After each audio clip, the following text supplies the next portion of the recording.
खुदावन से कहो, परमेश्वर आज का वचन मैं कानों से सुनकर अपने दिल में लेके जाऊंगा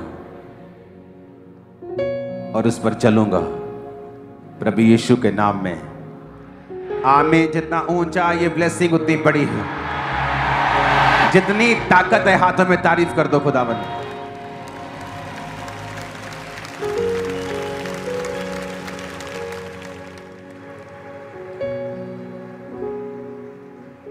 अपने पड़ोसी को बोलो, क्या तू खुश है? अब बताओ, खुश हो कि नहीं? अगर तुम खुश हो कि तुम आज चंगे हो या तुम्हें बरकत मिली है, अगर कल बरकत नहीं रहेगी तो फिर क्या करोगे? तुम सबकी खुशी का कारण यह होना चाहिए कि तुम सब लोग जो जीसस क्राइस्ट के हो स्वर्ग जा रहे हो।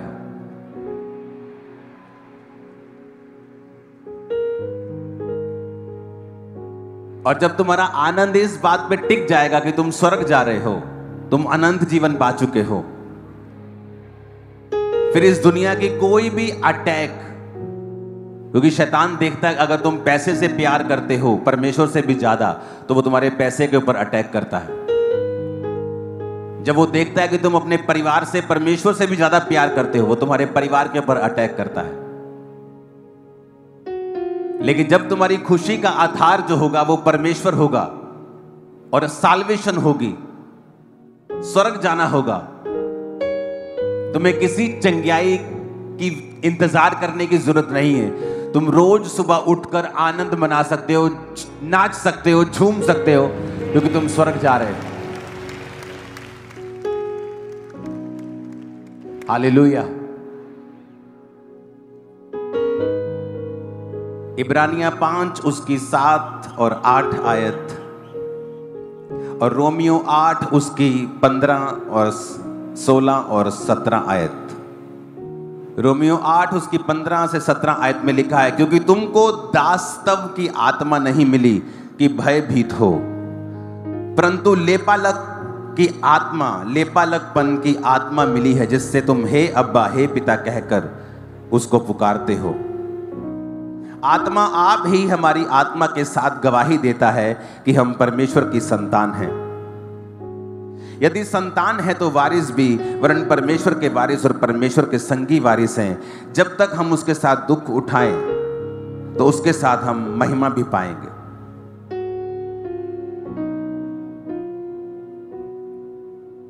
आज का वचन आपको बड़े ध्यान से समझना पड़ेगा।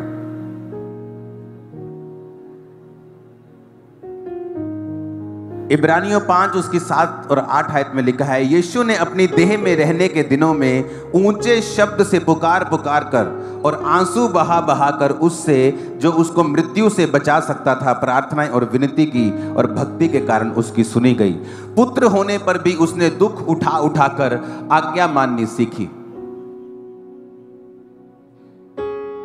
वचन में लिखा है कि यीशु मसीह जब देह में थे, शरीर में थे, तो ऊंचे शब्द से पुकार कर उसने प्रार्थना को किया, और आंसू बहा कर जो उसको मृत्यु से बचा सकता था उसने प्रार्थनाएं और विनती की। तो क्या परमेश्वर को ऊंचे शब्द से पुकारना जरूरी है? क्या वो बहरा है? क्या वो सुनता नहीं? क्या अगर मैं धीरे से बोलूंगा तो क्या परमेश्वर को सुनाई नहीं देगा? क्योंकि परमेश्वर ने जब इंसान बनाया उसने इमोशंस आपको दिए हैं। रोना एक इमोशन है, क्राई करना, लाउड एक इमोशन है, धीरे से फुसफुसाकर बात करना एक इमोशन है। तो परमेश्वर ने ये सारे इमोशंस आपको दिए हैं, और इसीलिए कहा जाता है कि आपने बहुत सारी जगहों पर देखा होगा जहां पर जोर से वर्शिप करना अलाउड नहीं होता, कि नहीं, परमेश्वर को ऐसा पसंद नहीं है, या स्लो वर्शिप करना पसंद नहीं है। लेकिन ऐसा बिब्लिकल नहीं है। ऐसा सिर्फ कूल बनने के लिए लोग बोलते हैं, ऐसा बिब्लिकल नहीं है। पवित्र आत्मा जब आपको दिया जाता है, कई बार एक ही चर्च में जब वर्शिप चल रही हो सकता है किसी को कोई हंस के वर्शिप कर रहा हो और दूसरा रो के वर्शिप कर रहा हो, तीसरा आराम से वर्शिप कर रहा हो, चौथा पूरा आत्मा में वर्शिप कर रहा हो। ये अलग अलग हो सकता है और चारों पवित्र आत्मा के द्वारा हो सकते हैं। इसलिए एक चीज को ये बोलना कि पवित्र आत्मा जोर से नहीं चाहता या वो स्लो चाहता है, ऐसा बिब्लिकल नहीं। बाइबल कहती है प्रभु यीशु मसीह ने कभी कभी मेंढक की तरह जैसे टर टर आवाज आती है। बाइबल में ये भी शब्द लिखे गए हैं, अगर आप यूनानी भाषा की बाइबल पढ़ें, कि जीसस क्राइस्ट ने जब प्रार्थना की तो इस तरह से प्रार्थना की जिस तरह गहरे शब्दों में आदमी स्लो स्लो बोलता है लेकिन दूसरों को सुनता है। कई बार यह भी कहा गया कि जीसस क्राइस्ट ने जब प्रार्थना की तो क्राई आउट, लाउड आवाज में परमेश्वर से प्रार्थना की, और बाइबल कहती है परमेश्वर ने उसकी सुनी। इसलिए जब पवित्र आत्मा से एक विश्वासी भरता है, जब आप जीसस क्राइस्ट को अपना उद्धारकर्ता ग्रहण करते हैं और यीशु मसीह को अपना मुक्तिदाता मानते हैं, आप बपतिस्मा लेते हैं, उद्धार पाते हैं, पवित्र आत्मा को पाते हैं, तो वचन कहता है वो पवित्र आत्मा तुम्हें सिखाता है तुम्हें प्रार्थना किस रीति से करनी है। बाइबल कहती है कि वो अब्बा हे पिता कहकर तुम्हारे अंदर से आहें भर भर के प्रार्थना करता है जो बयान से बाहर है। इसलिए एक व्यक्ति जब प्रार्थना करे, जब सेवा करे, जब वर्शिप करे, तो वो पवित्र आत्मा की अगुवाई को मांगे, पवित्र आत्मा को इनवाइट करके, पवित्र आत्मा मैं प्रार्थना करने लगा हूं, मैं वर्शिप करने लगा हूं, मैं वचन पढ़ने लगा हूं, आप मुझे सिखाएं और समझाएं और मुझ पर अपना अधिकार करें। जो वचन आप पढ़ते भी हैं, वचन कहता है कि मैं अपना आत्मा तुम्हारे लिए उंडेल दूंगी और तुमको अपने वचन सिखाऊंगी। परमेश्वर का आत्मा कहता है कि मैं अपना आत्मा जब तुम्हारे ऊपर उंडेल दूंगा तो तुम्हें वचन वो सिखाएगा। यानी तुम्हें वचन जब तुम पढ़ते हो तुम्हें समझ नहीं आता, लेकिन जब पवित्र आत्मा से तुम भर जाओगे तो वचन तुम्हें वहीं ले जाएगा जो जीसस जिन गलियों में, जिन सड़कों में लोगों को चंगा कर रहे थे, तुम भी अपने आप को आत्मा में देखोगे मैं वहीं खड़ा हूं जहां यीशु मसीह लोगों को चंगा कर रहे हैं और आजाद कर रहे हैं। पवित्र आत्मा क्यों जरूरी है? वचन कहता है वो तुम्हें सिखाता है। कई बार आप प्रार्थना करते हैं, आपके मुंह से शब्द ऊंची नहीं निकलते, लेकिन आंसुओं के साथ आप प्रार्थना करते हैं। तो आप एक रूल नहीं बना सकते कि आप जोर से नहीं डांट सकते, आप स्लो डांट सकते हैं, आप जोर से डांटे, आप स्लो नहीं कर सकते। पवित्र आत्मा, वचन कहता है, जो परिपक्व लोग हैं वो ये जानते हैं कि ये पवित्र आत्मा उस समय बताता है हमें क्या करना है, ना कि ये कोई रूल रेगुलेशन है। क्योंकि परमेश्वर कोई ऊंचा नहीं सुनता कि ऊंची आवाज में हम प्रार्थना करेंगे तो वो सुनेगा, लेकिन वचन कहता है प्रभु यीशु मसीह ने भी देह में रहने के दिनों में ऊंचे शब्द से पुकार पुकार कर, क्राई आउट लाउड, कि उसने परमेश्वर से प्रार्थना की और आंसू बहा बहा कर उसने विनती की और परमेश्वर ने उसकी प्रार्थनाओं को सुना और विनती को सुना। तो इसका मतलब यह है कि एक विश्वासी पवित्र आत्मा के द्वारा चलाया जाना चाहिए, एक पास्टर पवित्र आत्मा के द्वारा चलाया जाना चाहिए। नहीं तो वो अपनी चर्च में ऐसे रूल रेगुलेशन बना देगा कि पवित्र आत्मा जब काम करना चाहेगा तो पूरी तरह से कर नहीं पाता। वचन कहता है कि चेलों ने बहुत से लोगों के ऊपर तेल मलकर उनको क्या किया? चंगा किया। लेकिन आज जब आप ये बोल देंगे कि तेल परमेश्वर की ओर से नहीं है, मैं तेल मल के प्रार्थना नहीं करता हूं, यानी आप अपने आप को लिमिटेड कर रहे हैं। हो सकता हो पवित्र आत्मा ने किसी दिन आपको इस तरह से इस्तेमाल करना हो, लेकिन आपने अपने आप को खुद अपने ही शब्दों से सीमित कर लिया, जबकि परमेश्वर ने आपकी सेवकाई को सीमित नहीं रखा। कई जगह बाइबल कहती है परमेश्वर ने जब अंधे को देखा तो थूका और थूक से मिट्टी को गीला किया और उस मिट्टी को उस अंधे की आंखों पर लगाया और कहा जा और झीलों के कुंड में धो ले, और वो देखने लगा। हो सकता है तब भी यीशु मसीह का विरोध हुआ हो कि ये क्या बात है, ये क्यों थूक रहा है। वचन कहता है परमेश्वर ने एक हकले की जीभ को थूक कर छुआ और उसे चंगा किया। किसी को परमेश्वर ने अपने शब्दों से चंगा किया, किसी को परमेश्वर ने छूकर चंगा किया, कोई परमेश्वर के कपड़ों से छूकर चंगा हुआ, कोई तो परमेश्वर से मिला तक नहीं, दूर से कह दिया प्रभु तुम मुंह से ही कह दे तो मेरा सेवक चंगा हो जाएगा, तो चंगा हो गया। क्योंकि आप अनलिमिटेड काम कर सकते हैं अगर आप पवित्र आत्मा को अपनी लाइफ में इनवाइट करेंगे तो। मैंने बहुत सारी चर्चेस को लिमिटेड होते हुए देखा है जब वो रूल्स रेगुलेशन बना देते हैं जो पवित्र आत्मा ने नहीं कहे, क्योंकि पवित्र आत्मा अनलिमिटेड है। वो ऐसी जगहों से, ऐसे जरियों से काम कर सकता है आप इमेजिन भी नहीं कर सकते। चाहे आप विश्वासी हैं, चाहे आप सेवक हैं, आप कोई भी हैं, कृपया ऐसे रूल ना बनाएं जो आपकी पवित्र आत्मा की सेवकाई को लिमिटेड कर दे। काम प्रभु फिर भी करेगा, लेकिन अपने आप को इतना खुला रखें। कोई क्रिकेट में बैटिंग करता है, उसे तब भी टीम में खिलाया जाता है। कोई बॉलिंग करता है अच्छी तब भी, लेकिन कोई बैटिंग भी अच्छी करता है, बॉलिंग भी अच्छी करता है, फील्डिंग भी अच्छी करता है। तो ऐसे बने कि पवित्र आत्मा की तरफ से आप चारों ओर से खुले हुए हों। वो आपको उत्तर, दक्षिण, पूर्व, पश्चिम सब दिशाओं में वो आपको इस्तेमाल करे, आपके सेवकाई को इस्तेमाल करे। कभी भी एक रूल रेगुलेशन ऐसा ना बनाए जो आपकी लाइफ में पवित्र आत्मा के कामों को रिस्ट्रिक्ट करे और उसे छोटा करे। वचन कहता है पवित्र आत्मा आपके अंदर से आहें भर भर के प्रार्थना करता है। कई बार मैंने लोगों को हंसते हुए देखा है आत्मा में, कई बार लोगों को रोते हुए देखा है आत्मा में, कई बार लोगों को जोश में देखा है आत्मा में, कई बार बहुत ही शांत देखा है आत्मा में। ये सारे काम पवित्र आत्मा की वजह से होते हैं। आप जानते हैं आपकी लाइफ की जो बढ़ोतरी है किस चीज पर निर्भर करती है कि किस दिन आपको रेमा वचन मिलता है, किस दिन आपको एक ऐसा वचन मिलता है जिस पर आप अपनी लाइफ को खड़ा कर लेंगे, कहेंगे ये वचन परमेश्वर ने मुझे दिया है, आज प्रभु ने मुझसे बात की है, अब मैं पीछे नहीं रहूंगा।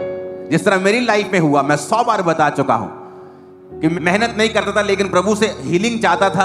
1 घंटे की शायद 45 मिनट की प्रार्थना थी, या 15 मिनट से लेकर 45 मिनट की मैं प्रार्थना करता था।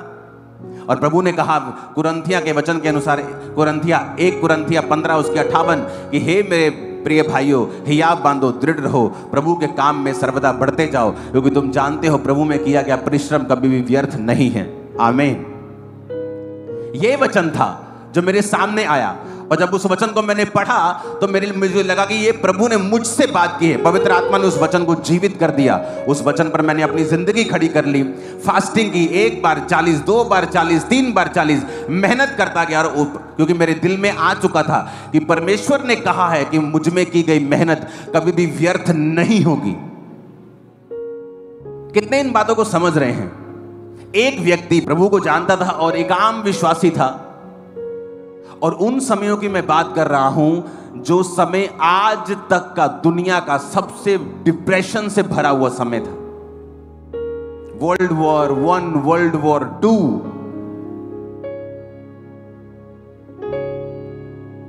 परमाणु बम गिर रहे थे हर तरफ। द मोस्ट डिप्रेस्ड टाइम था दुनिया के लिए। एक विश्वासी था, प्रभु के वचन पे खड़ा हो गया कि परमेश्वर ने कहा है मेरे बाहिने हाथ में धन और महिमा है, मेरे दाहिने हाथ में दीर्घ आयु है। उसने जब पढ़ा कि परमेश्वर के वचन में लिखा है कि हम गरीब नहीं रह सकते, अगर हम वचन पे चलेंगे तो हम गरीब नहीं रह सकते, जबकि वो दिन थे कि जब लोगों के पास खाना नहीं होता था। आज आप इंटरनेट पे देखो, जब युद्ध की बातें चलती हैं 2 देशों के बीच में, लोग कितना खुश हो रहे हैं, ओ युद्ध करो युद्ध करो, एक्साइटेड हो रहे हैं। लोग मेरी पुरानी वीडियो चला रहे थे जहां पर मैं बोल रहा हूं कि युद्ध नहीं होगा, लेकिन वो भविष्यवाणी इस के लिए नहीं है जो आज हो रहा है। वो तब हुई थी जब रशिया और यूक्रेन की लड़ाई हुई थी। लोग कह रहे थे कि विश्व युद्ध शुरू हो जाएगा, और मैंने कहा था कि विश्व युद्ध शुरू नहीं होगा इस बात में। और मैंने कहा था कि क्या क्या होगा, और वो हुआ। लेकिन अब जो होगा मैं आपको बता रहा हूं, ये डेंजरस चीज है जो अब निकल रहे हैं लोग। आप देखो, लोग खुश हो रहे हैं, मीम्स बना रहे हैं, ये देश के लोग, वो देश के लोग, सब देशों का यूथ एक दूसरे से लड़ रहा है, लेकिन उन्हें नहीं पता आने वाला समय कितना भयंकर आ रहा है। मैं किसी चीज का नाम नहीं लूंगा, लेकिन मैं आपको बता देता हूं, एक लंच, LUNCH, लंच, दोपहर का खाना, पूरे दिन की जो कमाई होगी, लोग सिर्फ दोपहर का या रात का एक समय का खाना खरीद पाएंगे उससे। ये समय आ रहा है, आप देख लेना, और ये टीवी पे आएगा, आपकी आंखों के सामने होगा। क्योंकि जब ये लड़ाई होगी, जब युद्ध होगा, तो सबसे ज्यादा मीडियम क्लास लोगों का नुकसान होगा और गरीब लोगों का नुकसान होगा, जो सबसे ज्यादा एक्साइटेड है राइट नाउ कि युद्ध हो जाए। क्या ये कंप्लीट युद्ध होगा? क्या ये बड़ा युद्ध होगा? पर मैं आपको बता रहा हूं, जो भी होगा ना, वो इतना डेंजरस होगा कि लोगों की कमाई, जो लोगों का खाना है, वो मुश्किल हो जाएगा लोगों को।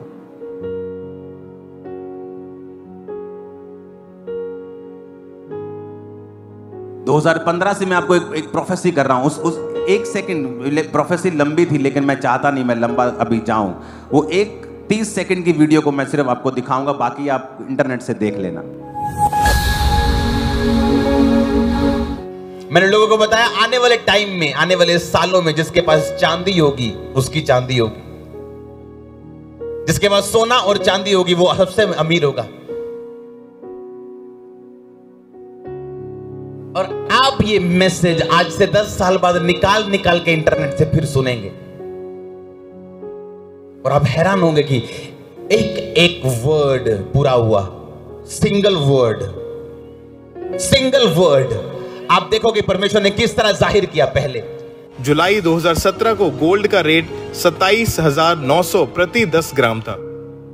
और आज गोल्ड का रेट कितना है? 1 लाख रुपए के करीब हो चुका है। 2017 देखते देखते 25 आ गए हैं हम।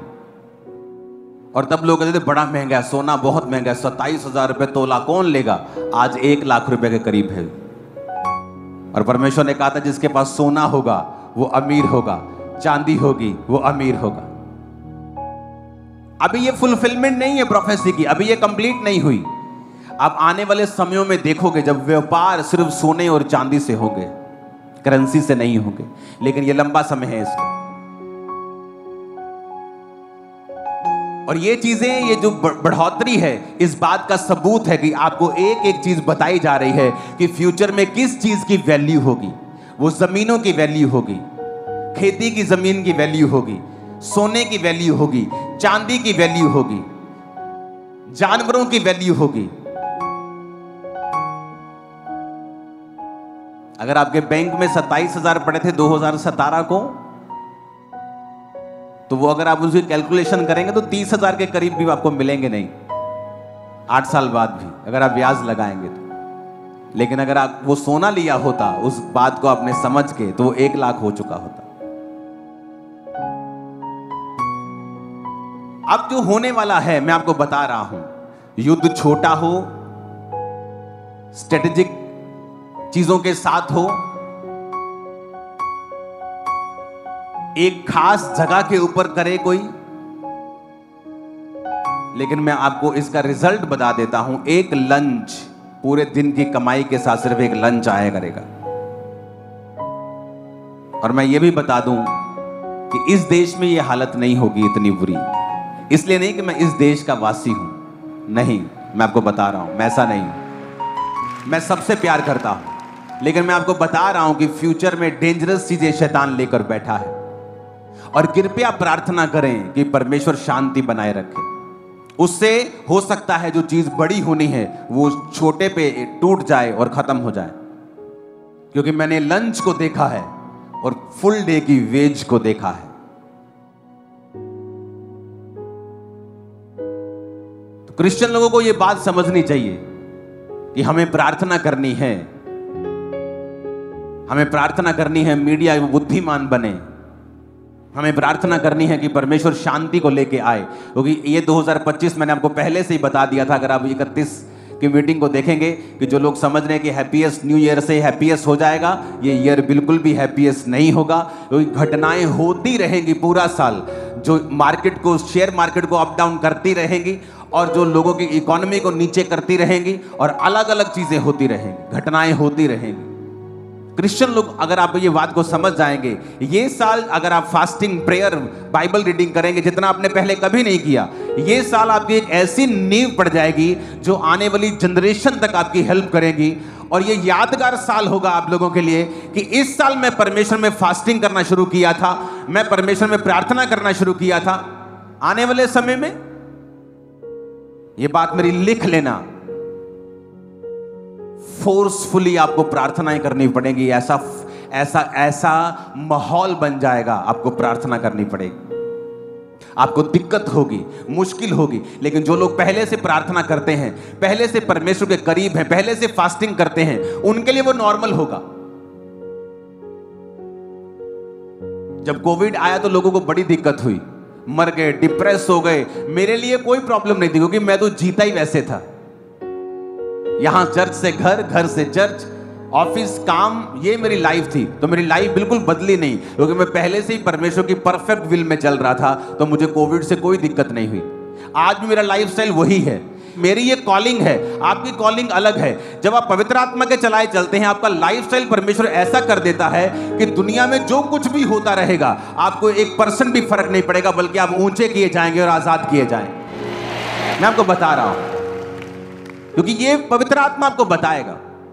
अब उस व्यक्ति की बात करें, जब युद्ध हुए, जब युद्ध के समय चल रहे थे, तो उसने एक वचन पढ़ा कि परमेश्वर कहता है कि अगर तू अपने टाइट को, अपने दशवांत को बोएगा तो मैं तुझे इतनी बरकत दूंगा कि तेरे रखने के लिए जगह नहीं होगी। वो कहता, हां, क्या ये वचन आज पूरा हो सकता है? इस सिचुएशन में जब युद्ध हो रहे हैं, इस सिचुएशन में जो दुनिया के पास खाने के लिए नहीं है, क्या ये वचन आज पूरा हो सकता है? उसने 2 अकाउंट खुलवाए, एक अपना अकाउंट जिसमें सैलरी आती थी, और उसने कहा आज के बाद मैं परमेश्वर का टाइथ अपने सैलरी वाले अकाउंट में भी नहीं रखूंगा क्योंकि वो मेरा पैसा नहीं, वो खुदा का है। उसने दूसरा अकाउंट खुलवाया, अपनी सैलरी का 10% वो दूसरे अकाउंट में रखता था कि 2 दिन बाद भी अगर मुझे देना है तो मेरे अकाउंट में नहीं रहना चाहिए। उसने परमेश्वर के नाम का एक डेडिकेटेड अकाउंट खोल दिया कि ये अंकुर सेकंड अकाउंट जो है ये खुदा के लिए डेडिकेटेड, खुदा का अकाउंट है, खुदा के लिए डेडिकेटेड है। वो अपना काम करता गया। परमेश्वर ने उसके घर का माहौल धर्मी किया, उसकी पत्नी, उसका एक बच्चा हुआ, एक बेटा हुआ। वो अपने काम को करता गया, अपनी जिंदगी को नॉर्मल बिताता गया। कुछ लोग सोचते हैं कि जैसे ही वो टाइट देना शुरू करेंगे ना, 1 साल में आसमान खुल जाएगा, पता नहीं क्या क्या हो जाएगा। ऐसा नहीं होता। जब आप वचन पे चलना शुरू करते हैं, आप चट्टान पर घर बना रहे हैं। यीशु मसीह ने कहा, जो हे प्रभु मुझे कहते हैं, हर एक जन उनमें से स्वर्ग के राज्य में प्रवेश नहीं करेगा, क्योंकि जो मुझसे प्यार करता है मेरी आज्ञाओं को मानेगा, और वो उस मनुष्य के समान होगा जिसने अपना घर चट्टान के ऊपर बनाया। जो मेरे वचन पर चलेगा। चट्टान को खोदना मुश्किल है, उस पर नींव डालना मुश्किल है, समय लगता है। चट्टान के ऊपर आप 1 साल में घर नहीं बना सकते हो। तो परमेश्वर ने कहा वो मनुष्य उस व्यक्ति के समान होगा जिसने चट्टान पर घर बनाया, लेकिन जब वो घर बन गया, आंधी तूफान उस घर को हिला नहीं सकते। लेकिन रेत पर जो घर बनाता है वो है जो वचन पे नहीं चलता, बिजनेस के थ्रू ब्लेस होना चाहता है, ताकत के थ्रू, स्किल के थ्रू। लेकिन जब वो बिजनेस के ऊपर कोविड का अटैक होता है, वो खत्म हो जाता है। बड़े बड़े बिलियनियर स्टोरी सुनो, इंटरनेट के ऊपर पड़ी हैं, 2-4 गलत डिसीजन लिए, आज बैंकरप्ट होकर बैठे हैं क्योंकि खुदा उनके साथ नहीं है। जो महलों में रहते थे वो जेलों में रहे। अब उस व्यक्ति को समझ आ गया कि मुझे ये करना है और लगातार करना है। शादी हुई, बेटा हुआ, बेटा बड़ा हो गया, और बेटे के जीवन में परमेश्वर ने काम किया। उसको एज ए पास्टर परमेश्वर ने बुलाया और उसने सेवा करनी शुरू की। जिस तरह दाऊद की जिंदगी में हुआ, दाऊद ने अपना पर्सनल सारा सोना परमेश्वर को दे दिया था, लेकिन जब उसका बेटा बड़ा हुआ सुलेमान, तो परमेश्वर ने कहा तूने बुद्धि मांगी है, लेकिन मैं तुम्हें पैसा भी इतना दूंगा जितना किसी को नहीं दिया। कारण क्या था? कारण यह था, दाऊद का पर्सनल बीज जो परमेश्वर को दिया गया था वो हजारों करोड़ रुपए का सोना था, और परमेश्वर ने उसके वंश को इतना अमीर किया जितना दुनिया में कोई भी राजा नहीं था। और अब इस व्यक्ति की लाइफ में क्या होता है कि वो जो छोटा बच्चा था, बेटा था, उसको परमेश्वर सेवा के लिए बुलाते हैं और वो सेवा करना शुरू करता है। अब उसे अपने बाप की गवाही मालूम थी कि उसके बाप ने किस तरह से परमेश्वर में बरकत को पाया है, और उसकी तरह परमेश्वर ने उसके बाप को फाइनेंशियली ब्लेस किया, उसे सेवा में बुलाया, और वो अपने बाप की टेस्टिमनी के ऊपर चलता रहा। और वो कहता था कि कुछ भी हो जाए, टाइट वो देना भूलता नहीं था। अगर आप इस दुनिया में स्टडी करेंगे तो इस दुनिया में आपको एक ही व्यक्ति ऐसा मिलेगा जिसने 27 प्लेन्स, कार्स नहीं, प्लेन्स डोनेट किए हैं। ये वही बेटा था जिसने 27 प्लेन्स डोनेट किए, जिसके बाप ने खुदा के लिए अलग खाता खुलवा दिया था। और वो कैसे अमीर हुआ? चर्च से नहीं। उसकी चर्च आज भी आप देख लो, 500 लोगों से ज्यादा उसकी चर्च में लोग नहीं हैं। तो जिसकी चर्च में 500, 700, 1000 लोग हैं, वो 27 प्लेन कैसे डोनेट कर सकता है? वो तो चर्च ही चला ले, बड़ी बात है। लेकिन हमेशा परमेश्वर ये प्रूफ करता है कि पास्टर की प्रोस्पेरिटी, पास्टर की ब्लेसिंग, चर्च की ब्लेसिंग इस बात पे निर्भर नहीं करती कि चर्च कितनी बड़ी या छोटी है। वो इस बात पे निर्भर करती है कि उस वचन को जो बाइबल में लिखा है उसने कितना व्यक्तिगत उसे बनाया है या कितना सीरियसली वो उसे लेता है। वो टाइट देता रहा, देता रहा, देता रहा। एक दिन जो जमीन उसने खरीदी थी, उस जमीन के नीचे नेचुरल गैस के भंडार निकल आए। देखो क्या हुआ, नेचुरल गैस के भंडार निकल आए। और ऐसी ऐसी घटनाएं उसकी लाइफ में हुई कि परमेश्वर ने उसको फोर्सफुली आशीषित किया।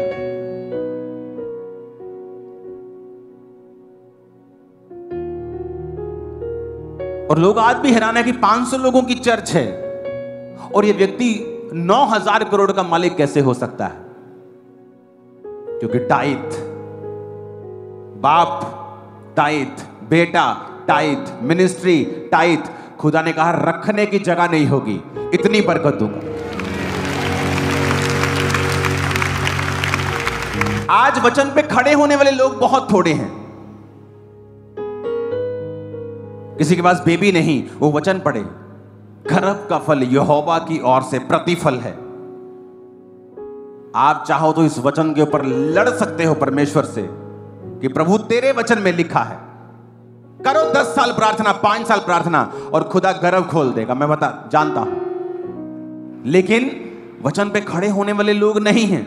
मुंह से कहते रहेंगे प्रभु कुछ कर, प्रभु मेरे को बेटा दे, मेरे जीवन में बेटी दे, कुछ कर कुछ कर। क्या करे परमेश्वर? वचन पे खड़े हो जाओ,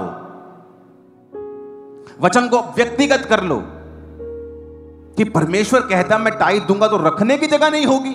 चलो ठीक है, आज से मेरा डेडिकेशन हो गई।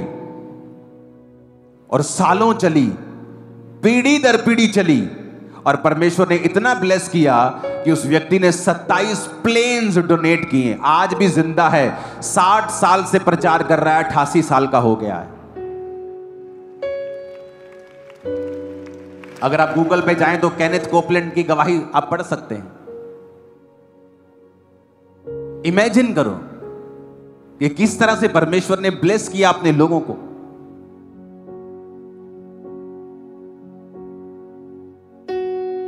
आपको यह बात बड़े ध्यान से समझनी है कि जब आप वचन पे चलेंगे ना, कुछ घटनाएं होंगी ऐसी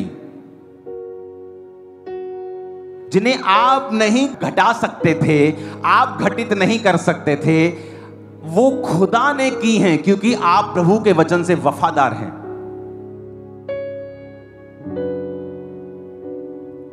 कितने मेरी बात को समझ रहे हैं?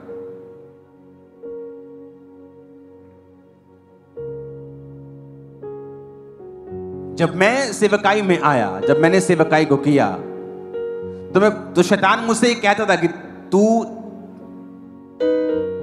चर्च से पैसा नहीं लेता, लेकिन तू खुद, तेरे पास क्या है? चर्च तो तूने खड़ा कर दिया इतना बड़ा,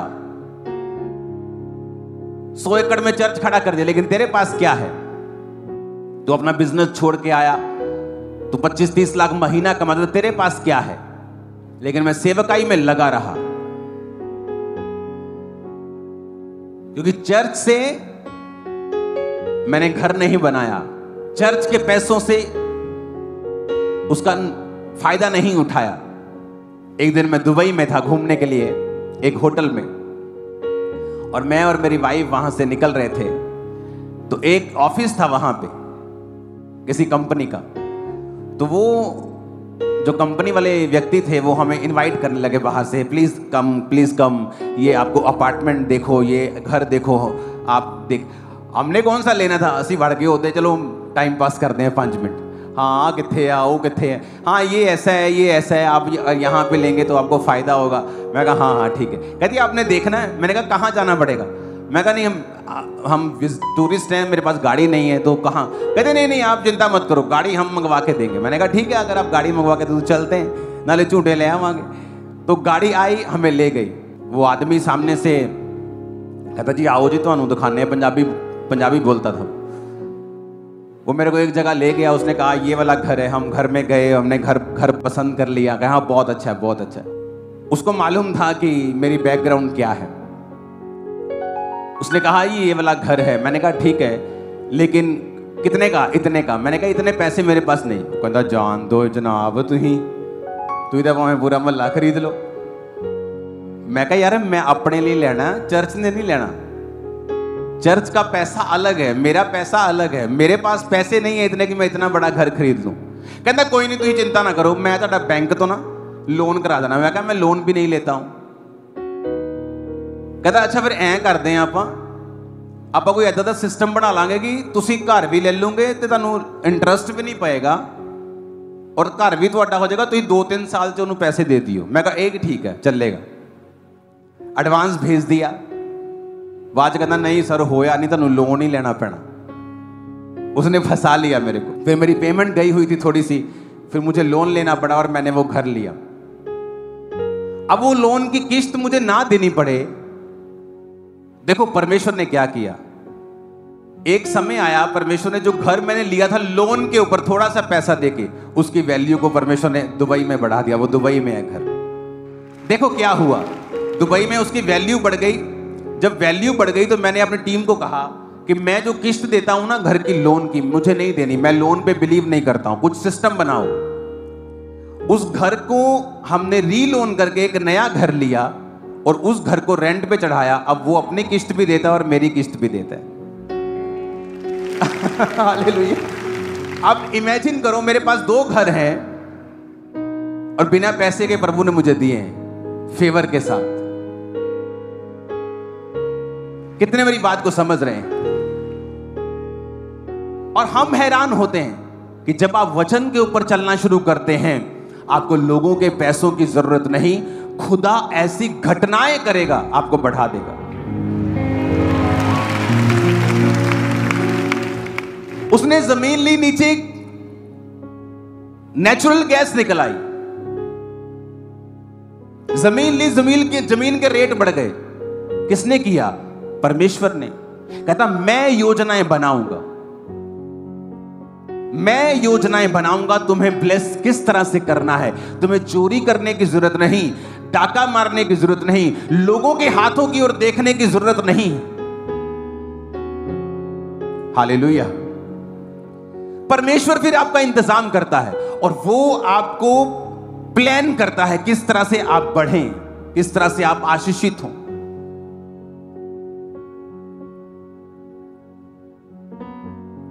आज भी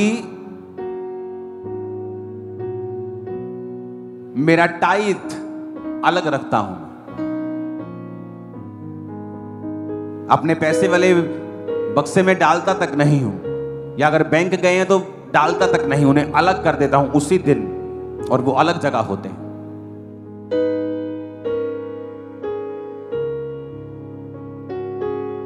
हालेलुया। जब घर रिश्तेदार आए थे तो उन्होंने कहा था ये पैसा कौन सा है, ये कुछ लाख। मैंने कहा ये परमेश्वर का है, बीज डालता हूं मैं। तुम ले जाना चाहते हो ले जाओ, खुदा का है, वो अपने आप वापस ले लेगा तुमसे। हालेलुया। उनको समझ नहीं आ रही थी कि क्या करें अब। आज लोगों को परमेश्वर के वचन से वफादारी करना नहीं आता है। अगर वो वफादारी करते तो आप ये भूल जाओ, आपका रेगुलर वर्क आपको अमीर कर देगा, आपकी सेवकाई आपको अमीर कर देगी। ऐसा नहीं होगा। अमीर करेगा परमेश्वर के वचन पे चलना, और फिर वो घटनाएं करेगा, फिर वो ऐसी घटनाएं करेगा, ऐसी चीजें करेगा कि एक तरह का जबरदस्ती परमेश्वर ने मुझे वो घर दिए, जबरदस्ती, फोर्सफुली, ना करते करते करते, डाउट में रह के भी खुदा ने मुझे दिए। और हमें ये बात समझनी होगी कि हम अपने रेगुलर काम से अमीर नहीं हो पाएंगे, ब्लेस नहीं हो पाएंगे। हमें परमेश्वर के किसी स्पेशल हाथ की जरूरत होगी जो हमें ब्लेस करे। कितने मेरी बात को समझ रहे हैं?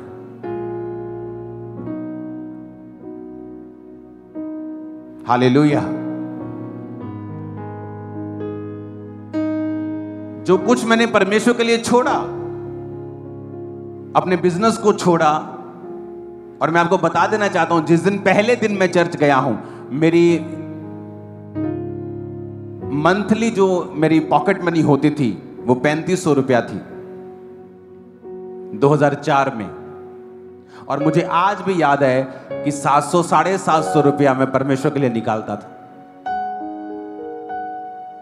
और जब भी मैंने अपने पास्टर के पास जाना, मैंने उसके हाथ में वो पकड़ाता था कि ये मेरा टाइथ है। टाइथ ही बोलते थे उसको, चाहे वो 20% था। और तब से ऐसी बरकत जो मेरे जीवन में रही है, आप लोग जानते हैं। 7 सालों में 8 चर्चेस बदलनी पड़ी थी, क्योंकि जिस चर्च को लेते थे, जो जगह होती थी वो भर जाती थी। अब करें क्या? जो जगह ले वो भर रही, जो जगह ले वो भर रही। खुदा ने कहा मैं इतनी बरकत दूंगा, रखने की जगह नहीं होगी। कितने इन बातों को समझ रहे हैं? वचन भी आपको खड़े होना होगा। कब से मैं टाइट दे रहा हूं? 2004 में। और मेरी पर्सनल लाइफ में कुछ ब्लेसिंग्स कब आई हैं? अब 2022 में, 21 में। हालेलुया। वचन को पर्सनल बनाओ, इस पे खड़े हो जाओ, इसको व्यक्तिगत करो, इस पर अपना घर बनाओ, इस पर खड़े हो जाओ। मैं आपको दावा देता हूं, आप नुकसान में नहीं रहोगे, फायदे में रहोगे। हालेलुया। ऊंची आवाज से बोलो हालेलुया।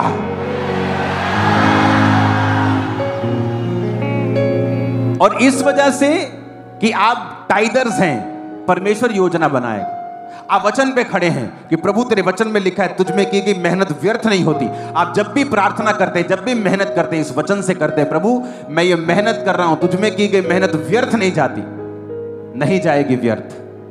जिस भाई के लिए आप प्रार्थना कर रहे हो, मसीह में आए 2 साल हो गए, 3 साल हो गए, आप करते रहेंगे, वो मसीह में होगा, वो पति मसीह में होगा, वो पत्नी मसीह में होगी, वो फैमिली मसीह में होगी। करते रहो जो कर रहे हो परमेश्वर के नाम। अब बात यह है कि उस वचन को आप कितना व्यक्तिगत, पर्सनल कितना लेते हैं। देखो वचन 2 सालों से लिखा हुआ है, कोई मिनिस्ट्री, कोई पास्टर उसे लेकर आशीषित हो रहा है, और कोई विश्वासी वहीं का वहीं बैठा है। मैं आपको बता रहा हूं, परमेश्वर घटनाएं करेगा आपकी लाइफ में जो नेचुरल नहीं होंगी, जो फोर्सफुल होंगी। वो आपको ऐसी चीजों में ले जाएगा और आपको ब्लेस कर देगा, इतना जितना आपने सोचा भी नहीं।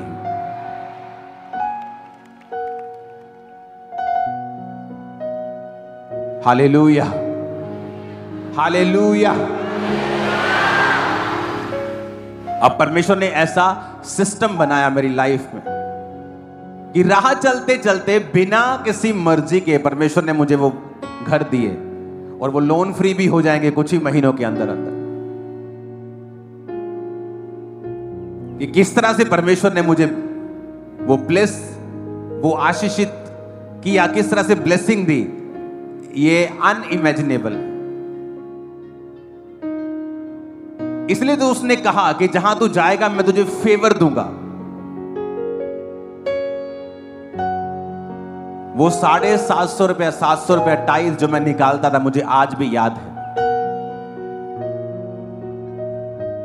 जो थोड़े में वफादार है वो ज्यादा में भी वफादार है। आज खुदा ने मुझे ज्यादा दिया है, मैं आज भी निकालता हूं। तब थोड़ा था, तब भी निकालता था, तब भी थोड़ा नहीं लगता था, क्योंकि मैं जस्ट टीन एज में था। तो मेरे लिए 3500 रुपया महीना बहुत अच्छा होता था, बढ़िया होता था, आसानी से सब काम होते थे। लेकिन मेरी फैमिली के ऊपर ब्लेसिंग होती थी, क्योंकि मैं उस बिजनेस से पैसे लेता था, टाइथ निकालता था, तो उसके कारण मेरा बिजनेस भी आशीषित था। वचन को जब तक आप पर्सनल नहीं लेंगे, वचन पे खड़े नहीं होंगे, आप इसको व्यक्तिगत बनाकर लंबे समय तक इस पर नहीं चलेंगे, ये कभी फल नहीं लाएगा। क्योंकि अगर चट्टान के ऊपर घर बनाना है, मसीह के ऊपर वचन से घर बनाना है, तो आपको टाइम लगेगा, एफर्ट लगेगा, आपको पसीना आएगा, आपकी मेहनत होगी। लेकिन जब घर बन जाएगा वो आपको मजा देगा, आप वाव वाव करेंगे, प्लस होंगे आप और आशीषित करेंगे खुदाबंद के नाम को हमेशा। Hallelujah, hallelujah.